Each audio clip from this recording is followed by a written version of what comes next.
హర హర మహాదేవ శంభో శంకర అని భక్తులు పిలుస్తారు.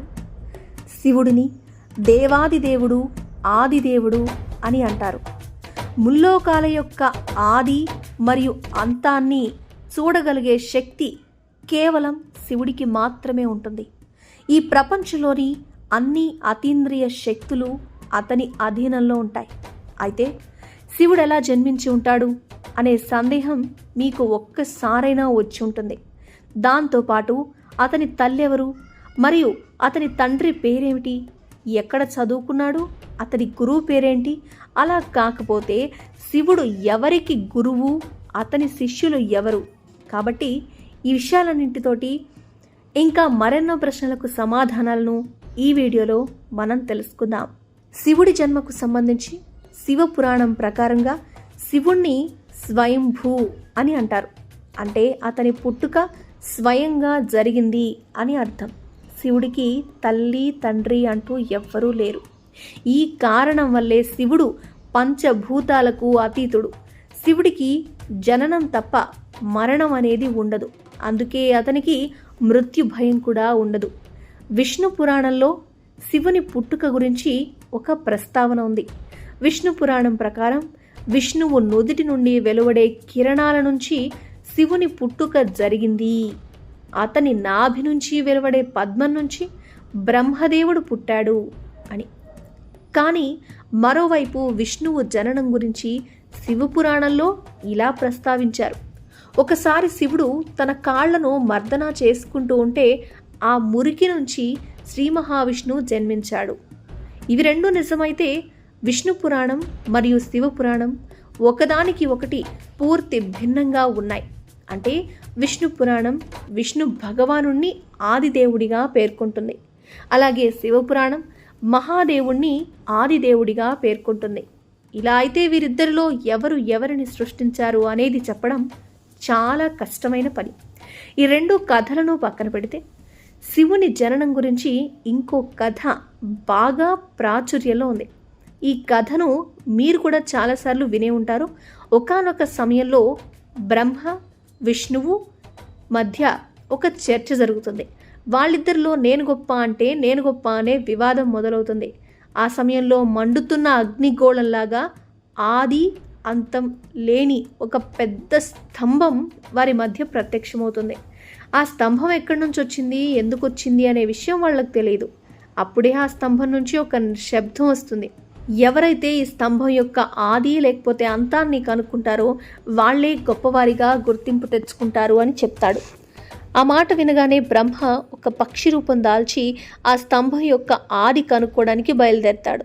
ఇంకోవైపు విష్ణువు వరాహ రూపం దాల్చి స్తంభానికి అంతం ఎక్కడుందో కనుక్కోవడానికి బయలుదేరతాడు. ఎంత వెతికినా ఆ స్తంభం యొక్క ఆది అంతాన్ని వాళ్ళు కనుక్కోలేకపోతారు. ఇద్దరూ ఓటమిని అంగీకరించి వెనక్కి వచ్చేస్తారు. ఆ తరువాత శివుడు తన అసలు రూపంలోకి వస్తాడు. దీంతో బ్రహ్మ విష్ణువు ఇద్దరూ శివుడే అత్యంత శక్తివంతుడు మరియు గొప్పవాడు అని ఒక నిర్ధారణకు వస్తారు. కాబట్టి శివుణ్ణి మించిన శక్తి ఈ ప్రపంచంలో ఏదీ లేదు. అందుకే దేవతలు, రాక్షసులు, యక్షులు, గంధర్వులు కూడా శివుణ్ణే పూజిస్తారు. అంతేకాదు, దీంతో పాటు శివపురాణంలో ప్రస్తావించబడ్డ ఆది మరియు అంతం లేని ఈ స్తంభం శివుడు పుట్టలేదు అని, స్వయంగా ఉద్భవించాడు అని తెలియజేస్తుంది. ఈ కారణం వల్లే శివుణ్ణి స్వయంభూ అని అంటారు. ఇప్పుడు మనం శివుడికి సంబంధించి అత్యంత ప్రసిద్ధి చెందిన ఒక అంశం గురించి మాట్లాడుకుందాం. ఒక కథ ప్రకారం బ్రహ్మదేవుడు శివుడికి తండ్రి అని అంటూ ఉంటారు. ఈ కథను నిజమని నమ్మేవారు చాలామందే ఉన్నారు. శివుడు బ్రహ్మదేవుడి పుత్రుడిగా ఎలా మారాడో దానికి సంబంధించి విష్ణు పురాణంలో కూడా ఒక కథ ఉంటుంది. భూమి, ఆకాశం, పాతాళం మరియు ఈ పూర్తి బ్రహ్మాండం అంతా కూడా నీటిలో మునిగిపోయి ఉన్నప్పుడు విష్ణువు తప్ప మరే ఇతర ప్రాణి ఈ లోకంలో జీవించలేనేలేదు. అప్పుడు విష్ణువు ఒక్కడే తన శేష తల్పం మీద పడుకొని నీటి మీద తేలుతూ ఉన్నాడు. ఆ తరువాత అతని నాభి నుంచి బ్రహ్మదేవుడు జన్మించాడు. విష్ణువు మరియు బ్రహ్మదేవుడు ఈ విశ్వం గురించి మాట్లాడుకుంటూ ఉన్న సమయంలో శివుడు ప్రత్యక్షమవుతాడు. బ్రహ్మదేవుడు శివుణ్ణి గుర్తించడానికి నిరాకరిస్తాడు. దీంతో శివుడికి కోపం వస్తుంది. అప్పుడు విష్ణు భగవానుడు బ్రహ్మదేవుడికి దివ్య దృష్టి ప్రసాదించి బ్రహ్మదేవుడికి శివుడి గుర్తు చేస్తాడు. ఆ తర్వాత బ్రహ్మ తన తప్పు తెలుసుకుని క్షమాపణలు కోరుతూ తన తప్పును సరిచేసుకోవడానికి తన కుమారుడి రూపంలో పుట్టాలి అని శివుణ్ణి కోరతాడు. దీంతో శివుడు బ్రహ్మ కోరిక మేరకు ఆయన కడుపున పుడతానని మాటిస్తాడు. దీని తర్వాత బ్రహ్మదేవుడు ఈ సృష్టి రచన చేస్తూ ఉంటాడు. అప్పుడు అతనికి ఒక చిన్న పిల్లవాడి అవసరం పడుతుంది. అప్పుడే అతనికి శివుని ఆశీర్వాదం గుర్తొస్తుంది.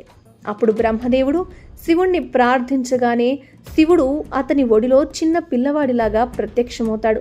బ్రహ్మదేవుడు ఆ చిన్నారి శివుడి ఏడుపు వినగానే ఎందుకు ఏడుస్తూ ఉన్నావు అని అడుగుతాడు. అప్పుడు ఆ చిన్నారి తనకే పేరు లేదు అని చెప్తాడు. అప్పుడు బ్రహ్మ అతనికి రుద్ర అనే పేరు పెడతాడు. రుద్ర అంటే ఏడ్చేవాడు అనే అర్థం. ఆ తర్వాత కూడా శివుడు ఏడుపు ఆపలేదు. దీంతో బ్రహ్మ వేరే పేరు పెడతాడు. అప్పుడు కూడా శివుడు ఏడుపు ఆపడు. అలా శివుడు ఏడుపు ఆపేంత వరకు బ్రహ్మదేవుడు అతనికి 108 పేర్లు పెడతాడు. అలా బ్రహ్మదేవుడు శివుడికి పెట్టిన 108 పేర్లను భూమి మీద రాసి పెట్టినట్లు శివపురాణం చెప్తోంది. దీని తర్వాత దేవి పురాణంలో శివుని గురించి చెప్పిన విషయాల్ని మనం చూద్దాం. శివుని తల్లి ఇంకా తండ్రి గురించి దేవి పురాణంలో చెప్పారు. అయితే దేవి పురాణం ఏం చెప్తోంది? దేవి పురాణం ప్రకారం ఒకానొక సమయంలో నారద మహర్షి అతని తండ్రి బ్రహ్మదేవుడితో ఈ విశ్వాన్ని ఎవరు సృష్టించారు, అలాగే మహాదేవుడు విష్ణు భగవానుడు మరియు నీ యొక్క తల్లిదండ్రులు ఎవరు అని అడుగుతాడు. అప్పుడు బ్రహ్మదేవుడు నారదునికి అత్యంత ఆశ్చర్యాన్ని కలిగించే త్రిమూర్తుల యొక్క జన్మ రహస్యం గురించి చెప్తాడు. నిజానికి బ్రహ్మ, విష్ణు, మహేశ్వరులు దుర్గాదేవి మరియు పరమ పురుషుడైన సదాశివుడి కలయికతో జన్మించామని చెప్తాడు. అంటే ప్రకృతి రూపంలో ఉన్న దుర్గాదేవే మా ముగ్గురికి తల్లి, పరమ పురుషుడైన కాల సదాశివుడు మా తండ్రి అని అంటాడు. అలాగే పరమ పురుషుడైన మా తండ్రి సదాశివుడు ఈ ప్రపంచాన్ని సృష్టించే బాధ్యత నాకు అప్పగించాడు. ఈ సృష్టిని నడిపించే బాధ్యత విష్ణుదేవుడికిచ్చాడు. అలాగే ప్రపంచంలో ఏ వస్తువునైనా సృష్టించి నాశనం చేసే బాధ్యతను, అంటే పరిస్థితిని బట్టి 2 విధులు నిర్వహించే బాధ్యత శివుడికి అప్పగించాడు. మా తండ్రి సదాశివుడికి ఈశాన తత్పురుష, వామదేవ, అఘోర మరియు సత్యోజాత అనే 5 ముఖాలున్నాయి. ఒక ముఖం నుంచి అకారం, 2వ ముఖం నుంచి ఉకారం, 3వ ముఖం నుంచి మకారం, 4వ ముఖం నుంచి బిందువు మరియు 5వ ముఖం నుంచి నాదం అంటే శబ్దం ఉద్భవించాయి. ఈ 5 ముఖాల నుంచి ఉద్భవించిన ఈ శబ్దాలను కలిపి పలికితే ఓం అనే పదం ఏర్పడుతుంది. ఈ ఓం అనే పదం మా తండ్రి సదాశివుణ్ణి సూచిస్తుంది. మా తండ్రి సదాశివుణ్ణి మించిన శక్తి ఈ ప్రపంచంలో ఏదీ లేదు.